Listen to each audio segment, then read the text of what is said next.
La question de Nathanaël. Ouais. Donc on dit que la vie est un cadeau, qu'on est là pour faire un tikkun, mais finalement Tikkun, je traduis réparation. on a plus tendance à faire encore des avérotes et des avérotes, et ça s'accumule et on fait qu'empirer les choses plutôt que faire notre tikkun. Donc je dois un peu modifier et reprendre ta question, après on va y répondre. Effectivement, la vie est un cadeau.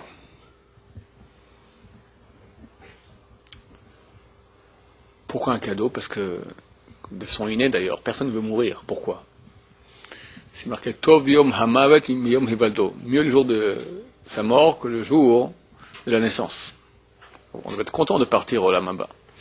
Alors c'est mieux dans la mesure où on a fini de travailler et on va recevoir, on va s'unir à la divinité pour un kiff infini, incessant, progressif, etc. Donc dans ce cas, on devrait être content de partir. En fait, on a raison de ne pas être content de partir. On voit par exemple que le premier homme aurait dû vivre éternellement et il a été puni, d'accord, que non, il mourrait. Donc on voit que la mort en soi, c'est pas quelque chose de tellement positif. La raison est très simple. Ce grand cadeau est que tout simplement quand tu vis, tu es. Tu es, dans la mesure où tu as un libre arbitre. Quelqu'un qui n'a pas de libre arbitre, il agit que parce que il est programmé pour agir ainsi, donc il n'est pas. Et on a une soif d'être.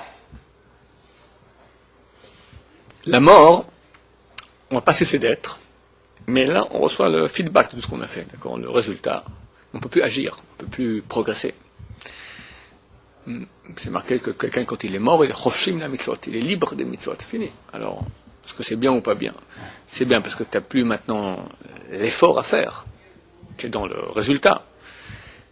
Mais tu es mort. Ça veut dire que tu es très bien où tu es, mais tu ne peux plus avancer. Tu avances que sur l'appui de ce que tu as fait. C'est pour ce que là, entre parenthèses, très souvent, il y a des grandes neshamot, des grands tzadikim, qui sont restés 1, 2, 3, 4, 5 siècles, 1000 ans, 2000 ans des fois, dans l'Amaba. Puis, on monte dans la proximité de la divinité. Au bout d'un moment, on est propulsé par les mitzvot qu'on a fait, mais au bout d'un moment, il ne reste plus que les mitzvot de très très grande valeur, qui ont été faites vraiment dans une pureté, dans une sainteté, dans un désintéressement total. Il n'y a plus beaucoup. Alors l'âme demande à revenir sur Terre pour faire encore un peu. D'où la notion de réincarnation. Alors c'est vraiment un cadeau, comme tu as dit. Maintenant, c'est pas, comme tu dis, un tikkun. Tikkun, réparation, c'est un peu, ça s'entend comme ça, comme une connotation de malédiction. Il y a une faute, et on devait dire maintenant réparer, et pourquoi je dois réparer? Enfin, qu'est-ce que j'ai fait? Moi, j'ai rien fait. C'est pas... Alors, il y a la notion de réincarnation qui existe, qui est essentiellement juive, dans le Zohar, il y a 2000 ans, on en parle dans Parashat Mishpatim, là-bas, c'est la source de toute la notion de réincarnation.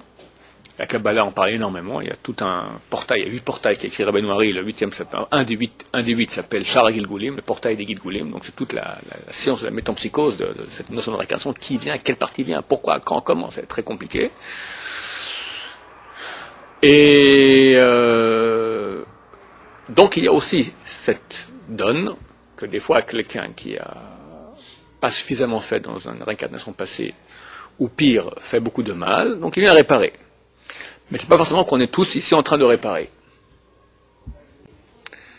En tout cas à la base, c'est vrai qu'aujourd'hui on dit que dans notre génération il y a plus de nouvelles âmes. Nous sommes tous venus réparer. Ou parfaire, on va dire. Mais à l'époque il y avait encore de nouvelles âmes qui venaient. Une nouvelle âme ne vient pas réparer. Elle vient faire. L'âme, c'est un potentiel de réalisation qui demande à se réaliser. Chaque potentiel, c'est une réalisation en potentiel. D'accord? Donc, étant potentiel, elle veut se réaliser. Et Dieu a créé, dans un cours qui s'appelle Les Secrets de Bereshit, je l'explique cela de long en large, c'est un peu trop profond et trop long maintenant à le faire, mais Dieu a créé dans l'humanité, dans l'univers, dans la réalité, que le potentiel qui est infini, il a un besoin, il a une envie, il a un désir de vouloir se réaliser. un potentiel tend à se réaliser. Quelqu'un qui a une idée, il sent, il veut le faire, on veut être. Quelqu'un qui n'a plus aucun but sur Terre, il est mort. Sa dépression, c'est la fin. Il doit avoir un petit but. Se lever le matin pour arroser son géranium. C'est un but. Faire un tour avec son petit chien, d'accord. C'est des buts petits, mais il faut un but. S'il n'y a plus de but, il n'y a plus de vie. Parce que Dieu a mis dans la création, dans l'univers, qu'on a un potentiel, il veut se réaliser. Ce qui est anormal en soi, parce que le potentiel est toujours infini, alors que la réalisation est toujours dans le fini. Mais ça fait partie du job.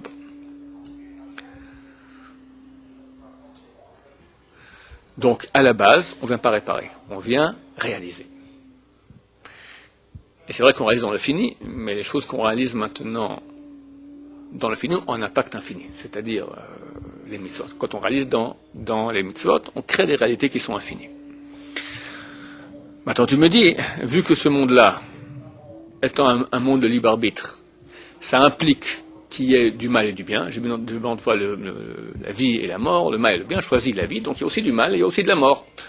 Donc, nous étions proches de Dieu, à l'état d'âme, dans le monde de perfection. On vient dans ce monde qui est un monde d'imperfection, donc forcément on va faire des péchés, et c'est vrai, donc on se retrouve pénalisé. Alors c'est faux. D'abord, quand on est, avant de venir sur Terre, on est à l'état de potentiel non réalisé, donc on n'est pas bien. T'es pas réalisé, t'es rien. T'as qu'un potentiel, c'est terrible. Donc tu veux te réaliser. Donc cadeau, tu viens ici te réaliser. Maintenant, le problème est que tu ne réalises pas totalement. Une partie oui, une partie non. La partie qui est non réalisée, ou pire, tu la réalises en mal. Tu fais des avéros, tu fais des péchés, qu'est-ce qui se passe avec elle? Alors là, c'est une notion de base qu'il faut comprendre.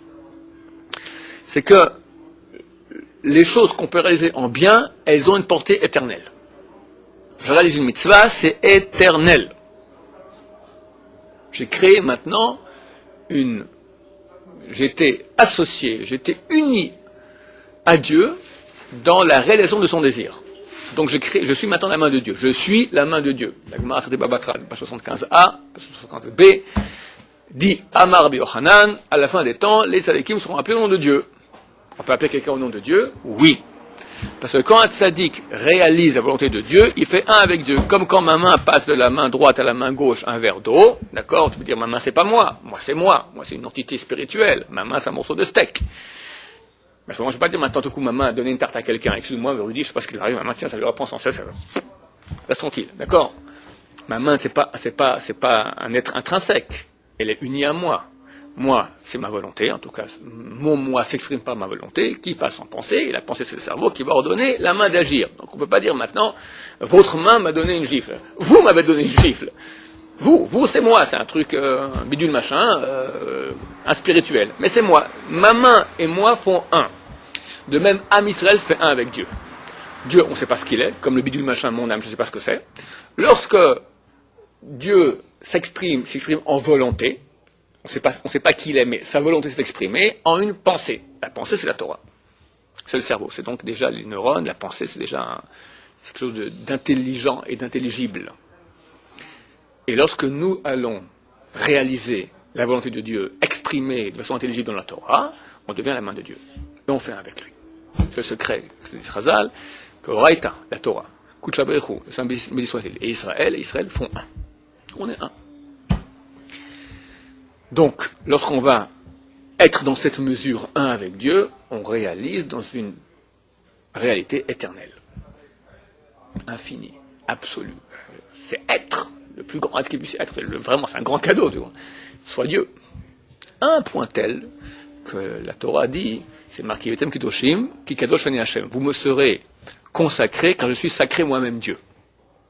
Chazal disent, vous serez consacrés, mais sache, au niveau de la sacralité, au niveau de la sainteté, tu ne peux pas être aussi saint et aussi sacré que moi. Ki Kadosh Ani Hashem, car moi-même je suis saint. Ma sainteté est plus grande que la tienne. Il fallait que la Torah précise, sache, Dieu est quand même plus saint que toi. Parce qu'on aurait pu croire qu'on peut arriver à des degrés de divinité, tu m'entends bien, d'accord? Être Dieu, un type qui a dit ça il y a 2000 ans, il a très mal tourné. D'accord, c'est dangereux de dire un truc pareil. On peut être Dieu.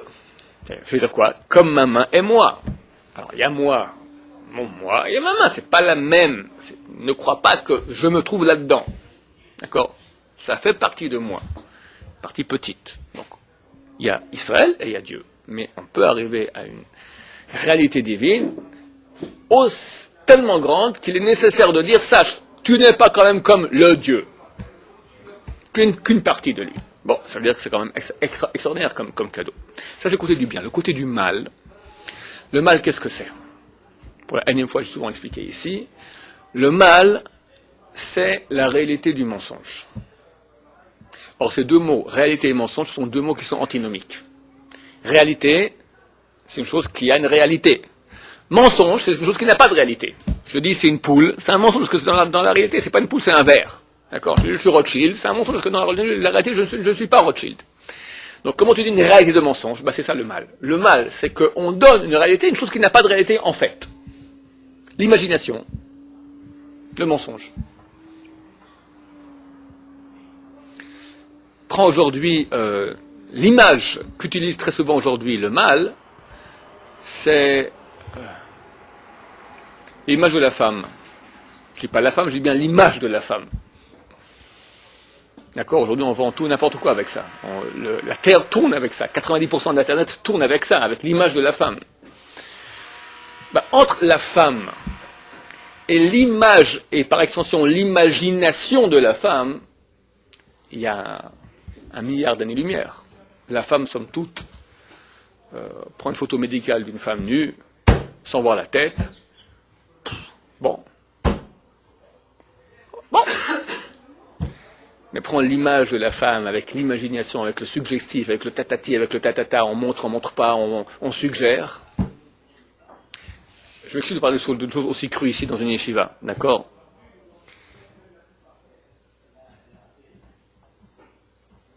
Le bas de la cuisse d'une femme. D'accord? Si tu prends maintenant, tu prends une photo d'une bas d'une cuisse d'une femme. Clac! Bon, ça va, c'est pas trop suggestif.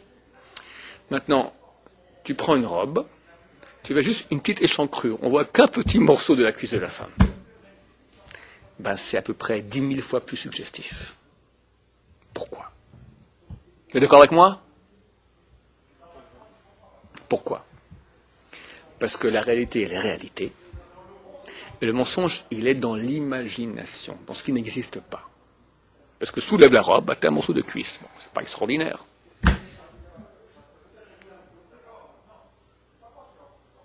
Je parle pas d'une belle cuisse, une cuisse moche. Parce que tu m'as dit, t'as la patte, une cuisse moche. Attends, quand t'as l'échancrure, t'imagines.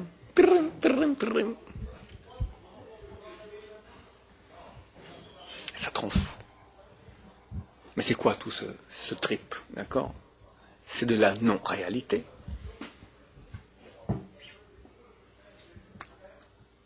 Parlons d'autre chose, les nerfs, la colère. On peut dire toujours, quand quelqu'un s'est mis en colère, à la fin il regrette. Quand quelqu'un s'est mis en colère, à la fin il regrette. Pourquoi il regrette? Parce que entre la réalité et le feu d'artifice volcanique auquel on a eu droit, d'accord, c'était pas proportionnel. Mais pourquoi il s'est énervé? L'imagination commence à travailler. Comment on ose me faire ça à moi, alors que j'ai fait ça? Et tout de suite, imagination. C'est pas la réalité, c'est le mensonge. L'amour de l'argent. J'ai rencontré des gens riches dans ma vie. Ils ont suffisamment d'argent pour 10 générations. S'ils font 10 enfants par génération, sur 10 générations, ils ont assez d'argent pour que tous leurs petits-enfants soient tous millionnaires. Millionnaires sur 10 générations. Il ne peut pas s'arrêter de travailler, il a un kiff extraordinaire à gagner encore, et encore, et encore, et encore. Il y en a un peu plus, et tac. À quoi ça sert? Combien de gens ont gagné le loto, et leur vie s'est arrêtée à ce moment, leur bonheur s'est arrêté à ce moment-là? Donc on imagine les choses. Et d'habitude, quand on imagine, vu que ce n'est que de l'imagination, ça veut dire du flop, et la réalité, ce n'est pas adapté à la réalité, qui est tout à fait autre chose, ça s'appelle le mal, ça t'amène à rien. Rien. C'est ça le mensonge. Le désir de pouvoir. Combien de millions, de milliards de personnes sont mortes dans l'histoire, dirigées par des fous avides de pouvoir? C'est simplement une mida, un caractère. Ce type-là, il a un problème, ou de trait de caractère, si je suis gentil, ou psychiatrique, d'accord, si je suis un peu plus méchant, d'accord, il est avide de pouvoir. Pouvoir pour le pouvoir. C'est une maladie. De toute façon, plus t'en as, plus t'en veux. Donc, soif, tu auras toujours soif. Dans le mensonge, dans le monde du mensonge, plus t'en as, plus t'en veux. Ohev kesef, lo isba kesef, dit Chazal. Salomon le roi, il dit, quelqu'un qui aime l'argent, il ne sera jamais rassasié d'argent. Chazal dit, tu as un organe chez l'homme, un petit organe. Celui qui le rassasie, il est affamé. Celui qui l'affame, il est rassasié. L'appétit vient en mangeant, disent nos ancêtres les Gaulois. D'accord? C'est pas faux. Tu investis dans le mensonge, t'en veux plus. T'es jamais satisfait parce que c'est du vide, c'est du flop. L'exemple type dont on parle dans la Bible, c'est Haman. Haman. Ça c'est l'amour le plus grand qu'il y a, c'est encore plus que les femmes, plus que l'argent. Ça marche ensemble, mais c'est la cerise sur le gâteau, c'est le kavod, l'honneur. L'honneur. L'humanité recherche les honneurs. Quelqu'un a besoin, parce qu'il a manqué de tout mis en hébreu, tout matlev, d'attention quand on était petit, alors il nous fait maintenant des guerres dans le monde entier, d'accord? Monsieur a besoin qu'on reconnaisse qu'il est quelqu'un. Haman, qui est le second de l'empereur de Perse, l'homme le plus puissant du monde. Et l'empereur, il est dans ses festins, etc. Donc le type qui dirige tout, c'est Haman, le grand vizir. Quand il sort, tout le monde se prosterne devant lui. Il y en a un qui ne prosterne pas, Mordechai. Il rentre chez lui. Il réunit toute sa famille, tous ses sages, il leur dit, le roi m'a invité en invitation personnelle, lui et sa femme, demain, à un festin chez eux à la maison. Je suis maître de l'Empire. Tout cela ne vaut rien à mes yeux, parce que je vois Mordechai, le juif, qui ne se prosterne pas devant moi. C'est psychiatriquement soignable ce truc-là, d'accord? Mais croyez que c'est pas le seul du monde à être comme ça. Tous les gens qui sont avides de cavote, quand un ne fait pas du cavote, il n'en peut plus. Il n'en peut plus, il en est malade. Donc tout ça, qu'est-ce que j'ai expliqué maintenant pendant 5 minutes, ça s'appelle la réalité du mensonge. Ça veut dire on donne une réalité à une chose qui n'en a pas. C'est de l'imagination. Et c'est la source de tout le mal dans le monde. Alors Moshe Shapira, un des grands rabbins ici en Israël, dans la pensée juive, il a dit, c'est marqué dans la Hamida, hein, il y a la bracha, la minim la mashlim, c'est la 19e bracha qu'on a rajoutée plus tard, Shmuel al-Katan, c'est lui qui l'a institué. La minim la mashlim atitikva. La minim, aux incroyants, la malchinim, aux délateurs, atitikva qui n'est pas d'espoir. V'chol oivecha, v'chol son'echa, me'era ikaretu. V'chol oivecha, tous tes ennemis, v'chol son'echa, tous ceux qui te haïssent, me'era ikaretu, car rapidement, ils disparaissent. C'est marqué dans le Sidour. Quand on dit v'chol oivecha, il faut penser à une force maléfique, l'ange du mal, il ne faut pas dire son nom, c'est Samer Mem, Aleph et puis Lamed. V'chol son'echa, il faut penser à un autre, le féminin du négatif, Lamed et puis Yud, et puis Lamed et puis Yud et puis Taf. Les deux forces du mal, en masculin et en féminin. Il ne faut pas prononcer ces mots, il faut les penser. Quand on pense au mal. Alors, c'est quoi? De qui on parle maintenant? Du mal. Il y en a qui vont dire c'est l'Iran, il y en a qui vont dire c'est le RDF Rav, il y en a qui vont dire c'est Hitler, il y en a qui vont dire qu'est-ce que j'en sais. Le Rav, il a dit c'est l'imagination. La source du mal, c'est l'imagination. C'est le serpent originel qui vient et qui fait croire à Ève, tiens, tu as mangé de ce fruit, tu vas être maintenant, regarde, il est beau, il est bon, tu vas être quelqu'un de grand. Du cinéma, le flop, il lui a donné l'impression que le flop, il est réel. C'est la source de tout le mal dans le monde. Vu que le mal n'est qu'un flop, il n'a pas d'éternité. Il y a une promesse dans la Bible, Va'avir et ruach hatum'a mina haaretz. Viendra un jour où Dieu va liquider l'esprit d'impureté de la terre. C'est très bientôt, avec l'aide de Dieu. Un grand feu d'artifice est terminé. Mais ça veut dire qu'il y a une promesse que ça passe. Au niveau des véhicules du bien et du mal, le véhicule du bien, c'est un Israël, qui est appelé Réchit. Bereshit, pour Réchit, pour Israël, Dieu a créé le ciel et la terre. T'as un autre peuple qui appelle aussi Réchit, Amalek. Réchit Goïm Amalek. Premier des peuples, Amalek. C'est-à-dire, à la base, tu as déjà, quand le monde est créé, tu as deux entités, une véhicule du bien, une véhicule du mal. Israël et Amalek. Donc le monde fonctionne comme ça. On pourrait croire que de même que Israël est éternel, est un véhicule de la divinité, alors il y a aussi le monde éternel du mal. Alors le verset dit, Réchit Goïm Amalek, le premier des peuples est Amalek, Vaharito, et à sa fin, Adé Oved, il disparaîtra pour l'éternité. À la fin, il disparaîtra pour l'éternité. Donc on a une promesse que disparaît Amalek. Et tant qu'Amalek existe, il n'y aura pas la divinité entière, le dévoilement de la divinité entière sur terre. C'est marqué que le trône de Dieu n'est pas complet. C'est-à-dire que Dieu ne demeure pas dans le monde comme il devrait demeurer de façon éclatante, comme je dis très bientôt.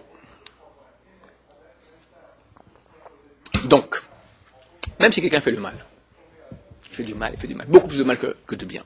Le peu de bien qu'il a fait est éternel. Le mal aussi grand qu'il a fait, un beau jour disparaît.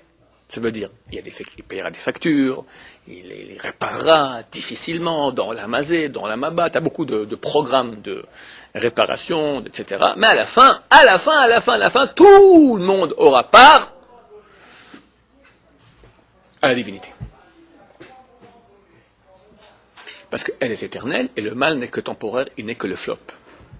Ça, c'est la première réponse à la question. Donc même si on vient maintenant, ça valait la peine, pour le cadeau, de pouvoir être, même un temps soit peu, de vivre dans ce monde avec tout le mal que ça peut amener, que ça amène, et toutes les souffrances que ça implique, parce qu'en fin de compte, grâce à cela, j'ai droit à l'éternité, à la réunion avec Dieu.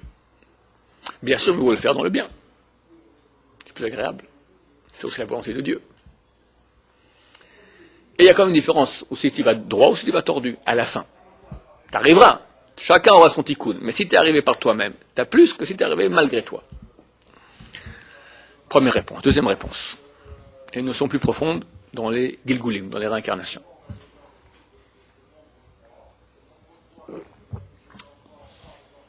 Quelqu'un qui a fait des péchés doit, pour certains péchés, en fonction de la gravité du péché, en fonction de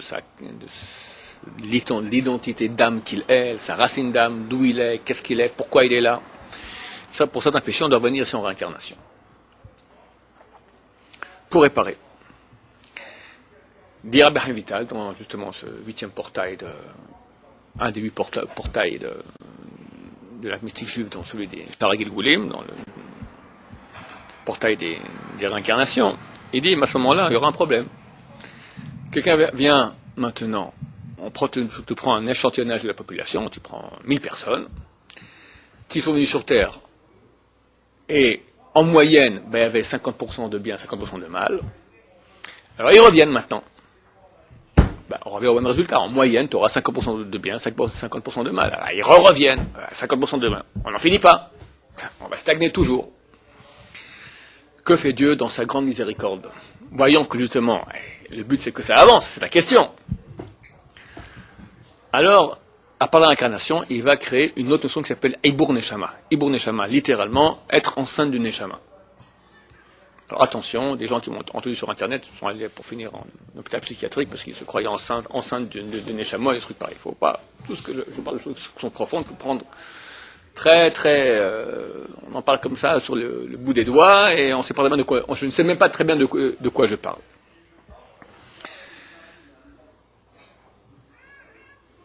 De quoi s'agit-il en deux mots? Une réincarnation, c'est quand tu nais avec une âme et tu meurs avec la même âme. Un Ibur Neshama, c'est-à-dire que tu reçois en parcours une âme de tzaddik qui vient t'aider. Donc c'est pas que tu es enceinte, c'est que tout à coup tu as la pêche, tu as une envie d'aller faire une mitzvah, comme ça. Tu as un souffle de sainteté qui t'habite et hop, tu vas faire une mitzvah.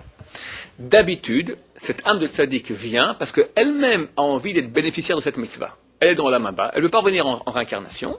On lui permet maintenant de faire une mitzvah qui lui manque, elle va s'associer maintenant avec toi pour faire la mitzvah. Tout coup maintenant, tiens, moi je t'aide, allez, et les deux on est associés. Alors qu'est-ce qui se passe? La Neshama du Tzadik reçoit, elle bénéficie d'un mitzvah, et toi aussi. Bonne affaire. L'avantage, c'est que quoi?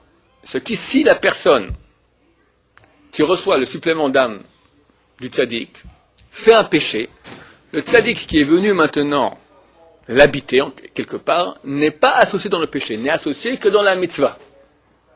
Quand une âme vient en réincarnation, ben, c'est elle qui fait tout, elle fait le bien, elle fait le mal. Et c'est elle qui est responsable de tout.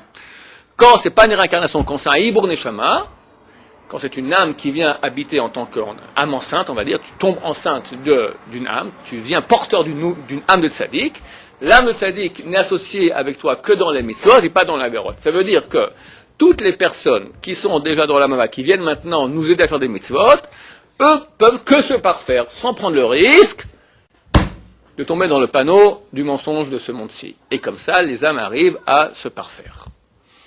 Comment est-ce qu'on reçoit une âme de tzaddik? Il y a un truc, c'est dans le sommeil qu'on a après le deuxième repas de Shabbat. La daf d'habitude. Et c'est marqué que Rabbeinu Hari dormait plusieurs heures après la daf de Shabbat. Beaucoup de gens très flemmards utilisent ce Rabbeinu Hari pour dire, après la daf on va dormir. Ils ont dormi 12 heures la nuit, après rebelote leur arrive encore 3 heures pour bien, alors 15 heures quotidiennes du Shabbat, d'accord? Non, Rabbeinu Hari, s'il dormait plusieurs heures après la daf, ça veut dire que toute la nuit, il était en train d'étudier la Torah. Alors après la daf, il va dormir 2-3 bonnes heures. Pourquoi il dormait après? Parce que c'est ce moment-là qu'on peut recevoir le Hibur Neshama. Comment par un Hibur Neshama, c'est marqué si quelqu'un, d'abord, si on fait une Avera, alors à ce moment-là, l'âme, elle nous quitte, elle peut ne pas revenir. Et c'est marqué, j'ai vu ça dans Kafarim, c'est marqué que si quelqu'un dort durant la journée, alors l'âme le quitte. Et le Kafarim dit qu'il semblerait que si on dort pour avoir de la force pour étudier la Torah, alors l'âme reste. En semaine, vous voulez dire? En semaine, exactement. J'ai répondu? Donc, il y a deux réponses. D'abord, on n'est pas ici pour réparer. D'habitude, on est là pour, effectivement, faire, c'est un cadeau. Ensuite, la question était, on risque de faire plus de mal que de bien, en tout cas, reste à égalité. Deux réponses. D'abord, le mal, il n'est que temporaire, il est voué à disparaître, et on le répare. On le répare comment? Ou par tchouva, ou par souffrance dans ce monde, ou par souffrance dans tous les purgatoires qu'il y a, je peux en parler, c'est pas trop intéressant. Lui qui s'intéresse peut les voir, c'est dans Rashid Chochma, un très grand livre, le must peut-être des livres de Moussa, dur à lire, c'est beaucoup de Zohar, aujourd'hui c'est traduit même en hébreu, c'est écrit par le Rav Eliaou de Vidash il y a 500 ans environ à Tzfat, et là-bas tu as des petits traités Gehenam, traités Hebut Akever, traités Kafakela, tous les programmes qu'il y a, voilà, bon, si vous voulez dormir bien cette nuit, voilà, ça c'est, j'aime pas trop en parler, c'est pas trop intéressant. Mieux vaut utiliser les moyens positifs de réparer, qui est la tchouva, qui est facile, c'est maintenant Elul, qu'on a parlé hier, il suffit de dire à Dieu qu'on a regretté, prendre sur soi, pleurer un peu, et voilà, B'ezrat Hashem, Dieu nous amène beaucoup de lumière et beaucoup d'aide pour faire beaucoup de mitzvot. Donc, première réponse, le mal est temporaire. Deuxième réponse, par le Hibur Neshama, toutes les âmes qui sont déjà dans la Maba arrivent à parfaire de façon totale leur âme, sans devoir rentrer dans le risque de revenir dans l'Olamazé et des fois faire pire. Des fois, quelqu'un revient dans l'Olamazé pour réparer une chose et il en casse 100. C'est pour cela qu'il y a une notion très profonde aussi, que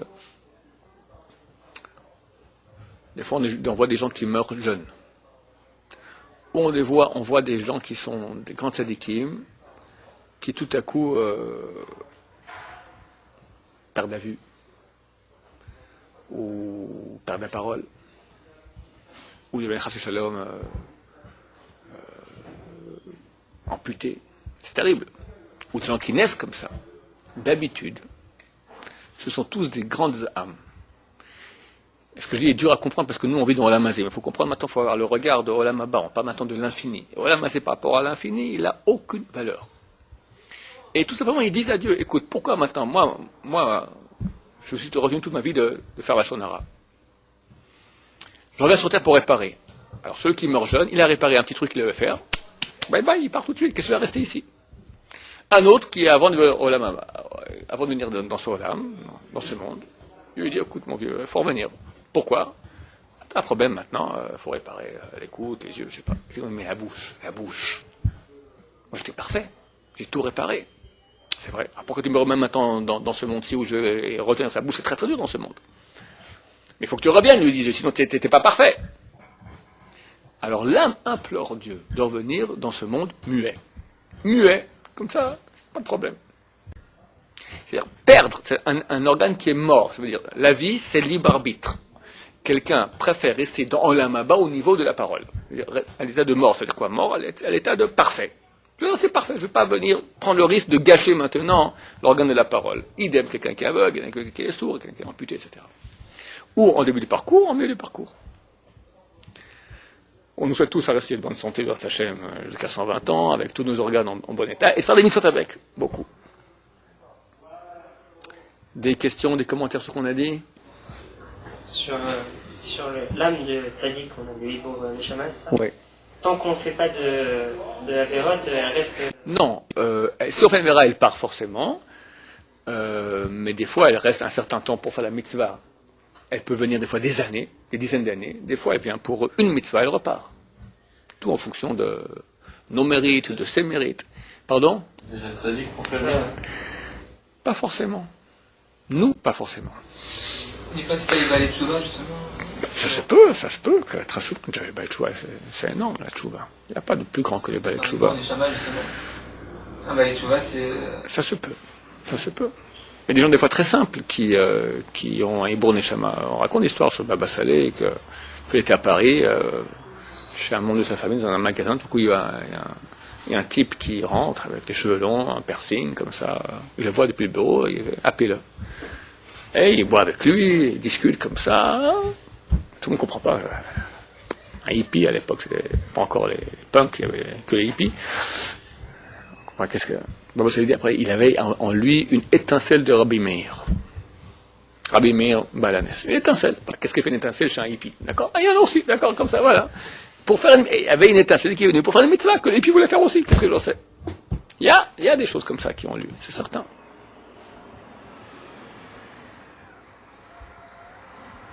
On m'a dit dernièrement que Baba Meir, il prenait des brachot. Quand il voyait quelqu'un, il prenait des brachot de ce quelqu'un. Il a dit un jour à sa fille, on ne sait pas qui est qui. On ne sait pas, tu ne sais pas qui a quelle valeur, comment Dieu juge chaque personne. Et ça rentre bien dans le cas de ce que je dis maintenant, que des fois, il y a des nitzot, des Hibur Neshama, un grand tzaddik avec quelqu'un, et quand ce quelqu'un te bénit, le tzaddik aussi te bénit avec. Juste par rapport à ce que vous disiez avant, quelqu'un qui a une petite chose à réparer simplement dans ce monde, et il ne peut pas arriver dans une famille complètement non religieuse, il peut arriver dans une famille qui est déjà... Sinon, ce serait un trop gros risque que tu le mettes là-dedans, non? Ça veut dire que nous, inversement, si on n'est pas le chouva, ça veut dire qu'on a des gros trucs à réparer? Oui et non. Oui et non. C'est vrai que, encore une fois, la logique des choses, beaucoup de choses nous échappent, on ne connaît pas tous les paramètres. Mais c'est vrai que, d'après la logique de ce qu'on dit, quelqu'un qui a peu à réparer ne va pas naître dans une famille de Rechaim où il a toutes les chances de faire beaucoup de bêtises. C'est vrai. Mais, il est marqué clairement aussi dans les bouquins de mystique juive, et j'en ai parlé ici souvent, que les grandes neshamot, qui sont susceptibles de faire beaucoup de bien dans le monde, beaucoup de mitzvot, ne peuvent pas arriver sur terre. Pourquoi? Parce que le sitracha, le côté négatif, empêche. Le côté négatif, il y a du mal, il y a des puissances de mal dans ce monde, et elles ne veulent pas que les grandes neshamot viennent dans ce monde, parce que si une grande neshama vient dans ce monde, elle va faire beaucoup de bien. Et s'il y a beaucoup de bien, beaucoup de lumière, ça nous qui sommes obscurité, ça nous enquiquine, dit le sitracha, le côté négatif. Sitracha, c'est en araméen le côté négatif. Alors c'est marqué que Dieu leur joue un rôle, leur joue un tour. Il leur dit, écoute, cet neshama, un beau jour, il faut que toutes les neshamot sont censées arriver sur terre. C'est pour ça d'ailleurs que c'est une mission très importante d'amener des enfants. Parce que tant qu'on n'amène pas, c'est marqué, tant qu'il y aura encore des neshamot dans le corps, on parle du corps spirituel du premier homme, parce que toutes les âmes, toutes les parties d'âme du premier homme qui sont âmes Israël doivent venir sur terre, le Mashiach ne peut pas venir. Donc quelqu'un qui ne fait pas d'enfant, il repousse la venue du Mashiach. Donc, il faut bien qu'à la fin, toutes les neshamot viennent sur terre. Alors, côté négatif, comme d'habitude, qu'est-ce qu'il répond? Il répond, ouais, mais pas maintenant. Viens à l'Eshiva. Ouais, demain. Demain. Ouais, encore un petit truc à faire. On repousse. D'accord? Tout ce que les Sarah peut shipper, il ship. Alors il dit, il repousse. Alors lui, il dit, écoute, je te fais un deal.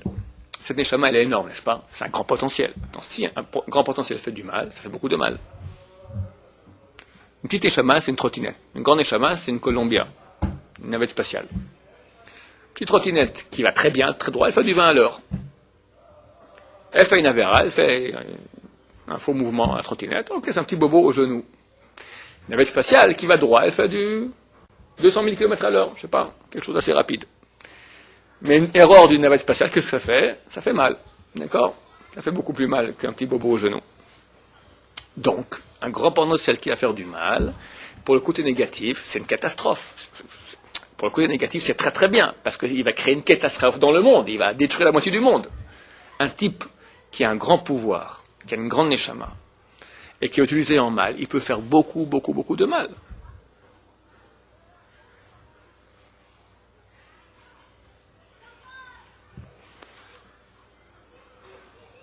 Donc le Tzara entend ça et dit, alors je te propose maintenant de faire naître cette grande neshama dans une famille de gens non pratiquants. Et lui, par la force des choses, qu'est-ce qu'il va faire? Il va manger du porc. T'as une neshama dans le Baba Salé qui mange du porc. Le Sitra il entend ça quoi? Répète ça. Baba Salé mange du porc. Baba Salé, il dirige la Gay Pride. Baba Salé dirige la Gay Pride. C'est un exemple, Baba Salé. Je ne vais pas toucher une neshama de même type. Baba Salé, je sais pas moi, incite les Juifs à quitter la Torah. Banco. Allez, amène la neshama. Zoup, elle va naître. Elle va naître. Elle va participer à la Gay Pride, elle va manger du porc, elle va écrire des articles contre la Torah. Puis un beau jour, vu que c'est une grande neshama, elle a un éclairage divin très grand qui vient. Et très souvent, pas toujours, parce qu'on a un libre arbitre, mais très souvent, elle fait tchouva. L'armée d'anges maléfiques qu'elle a créée en mal sont transformées en bien. Elle est née. Elle est sur terre maintenant, on peut pas l'enlever. Donc elle a commencé à faire beaucoup plus de bien qu'avant. Et c'est marqué que même des fois elle va faire tchouva à son entourage, qui était vraiment une famille de petites âmes négatives. Mais vu qu'il est très grand, tellement grand, elle arrive à faire tchouva aussi à son entourage. Et c'est marqué dans le bouquin de Bessie que très souvent, les âmes des Baal Tchouva proviennent de ce type de Neshama. On va pas tous commencer à aller on ne sait pas qui on est. Personne, peut-être t'es un tordu, t'as été recaillé déjà 30 fois, et là maintenant, par le mérite d'ancêtres, qui c'est même pas par toi, d'accord. Il y a même des ancêtres aussi qui fait beaucoup, d'accord. Toi t'es un nul. C'est toi aussi. Ou pour la grande neshama que tu as, ce que tu as fait dans ta vie, c'est rien. Tu aurais dû faire beaucoup plus. Tu aurais dû le Baba Salé, t'es tout juste un étudiant à Yeshua Yosef. Alors, il ne faut pas se prendre pour ce qu'on n'est pas non plus, d'accord. Mais néanmoins, c'est une réponse à ce que tu voulais dire. C'est pas forcément que quelqu'un qui est né dans une famille de gens non religieux, qu'il a un passif très gros et pas une petite chose à réparer. Des fois, au contraire, ça peut être une grande neshama qui vient ici pour avoir une mission spéciale, jouer un tour, etc. Comme on est en train de le faire maintenant au niveau général, d'accord. Il y a un cours dont je recommande la vision qui s'appelle le REVRA, j'explique ce qui se passe aujourd'hui au niveau de l'État d'Israël, c'est ça. C'est que l'État d'Israël, c'est bizarre. On rêve depuis 2000 ans de retour en terre d'Israël. L'époque messianique, on prie ça, je crois. Il n'y a pas deux lignes dans la Torah dont on n'en parle pas. Ce retour à Jérusalem, le région reconstruite, l'État d'Israël, Mekabetz Netre Israël, tous les exilés reviennent. Bon, on serait attendu à ce que, qui soient les promoteurs de ce... On serait attendu à qu'ils soient qui les promoteurs de ce grand mouvement. Les grands rabbins. Le premier promoteur, oui, c'était le Gaon de Vilna. Et il y a un livre collator qui dit que c'était la Neshama du Mashiach Ben Yosef qui a enclenché le mouvement. Ce mouvement a été récupéré par la force négative, comme c'est marqué dans les livres. Et pour finir, l'État d'Israël est créé par des gens, Herzl, qui a écrit très clairement qu'il souhaite qu'un dimanche ensoleillé, on amène tout le peuple juif à la cathédrale de Saint-Stéphane et on convertit au christianisme. Pourquoi? Lui, dans sa logique, il voit la terre Dreyfus, il voit que c'est un peuple différent des autres, il faut qu'il ait une terre comme les autres, il soit comme les autres, on va les christianiser, il n'y a plus de problème juif, d'accord? Ben Gurion et sa clique vont dans le même mouvement, etc. Et on a ici tout à coup la création d'un État athée, laïque, anti-religieux, qui promeut une gay pride, qui promeut la vente de porc libre, qui nous importe 300 000 Russes non-juifs, on est 1 million de Russes dont au moins un quart sont non-juifs, avec des prostituées, avec des maisons de passe libres, enfin tout ce que tu veux, d'accord? Quelque chose qui cloche ici. C'est ça notre tour. Réponse.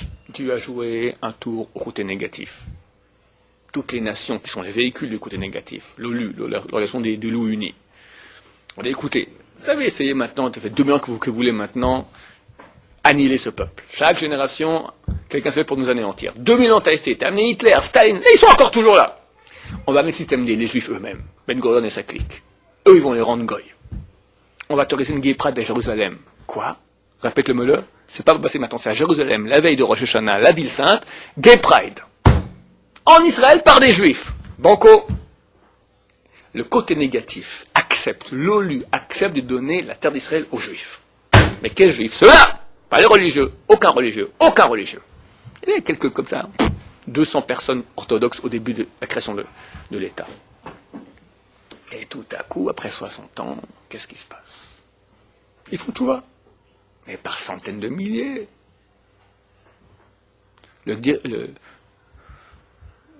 Avi Dirter, le patron des Shabak, du RG israélien, avant il était, a écrit l'ennemi numéro 1 de l'État d'Israël, les orthodoxes. Parce que, dans une projection sur 20-30 ans, ils ont le pays à eux. C'est un type intelligent, il voit, il fait les calculs, ils ont les chiffres, ils ont raison. Il y a des balais de choix, ils n'arrêtent pas. Les meilleurs, les tops, tous les meilleurs, les pires dirigeants de chez eux, ils reviennent. Les pilotes d'avion, ils ont fait tchouva. Les artistes, ils font tchouva. Les acteurs, ils font tchouva. Qui ne fait pas tchouva? Que les nuls, d'accord, aujourd'hui. Donc, ces nuls qui restent, eh ben, on ne comprend pas ce qui se passe. On ne comprend pas. On avait ici un État laïque, ça devient un État religieux, c'est insupportable. On a joué un tour au côté négatif. Ce qu'on a fait, le Baal Tchouva, au niveau particulier, on l'a fait au niveau général du peuple juif, en espérant que bientôt on va vivre l'apothéose. Par la Tchouva, ma chair se dévoile, la route de Dieu, Bézat Hashem, et tout le monde fera Tchouva, même les petits nuls. Amen, Kenny Ratzor.